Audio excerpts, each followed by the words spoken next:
7th మంత్లో నాకేమేమి ఇష్టమో ఒక్కొక్క డే నేను ఒక్కొక్కటి చూపిస్తాను. ఈరోజు మండే. చపాతీ పప్పు నాకు చాలా ఇష్టము. 8:30, 9కి ఈ మధ్యలో ఈ టైంలో నేను తింటాను. ఇలా పొరలుగా రావాలంటే మన ఛానల్లో ఫుల్ వీడియో ఉంది చూడండి. తర్వాత 8:30, 9కి టిఫిన్ అయిపోయిన తర్వాత 11:30 ఆ టైంలో ఈ పౌడర్ పాలల్లో మిక్స్ చేసుకొని ఒక గ్లాస్ పాలు, ఒక ఎగ్ తింటాను. తర్వాత white rice, capsicum curry, chicken pakodi. Chicken ఎక్కువ తీసుకోవద్దు, ఇష్టంగా ఉంటుంది కాబట్టి 1-2 పీసుల వరకు ఓకే. తర్వాత స్నాక్స్ వచ్చేసి నేను ఒక్కొక్క రోజు ఒక్కొక్కటి తింటాను. ఈరోజు ఆకు వడలు అనమాట.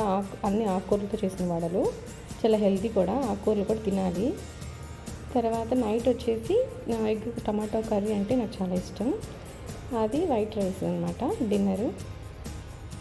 డిన్నర్ అయిపోయిన తర్వాత మళ్ళీ ఆకలిగా ఉంటుంది కదా, నైట్లో వచ్చేసి పాలు, ఒక్కొక్కసారి కుంకుమ పువ్వు వేసుకొని పాలు తాగుతాను. ఒక్కొక్కసారి ఇది డాక్టర్ సజెస్ట్ చేస్తారనమాట ఈ పౌడర్ మనకి. ఈ పౌడరు 1 స్పూను 1 గ్లాస్కి పాలకి మిక్స్ చేసుకొని తాగాలి.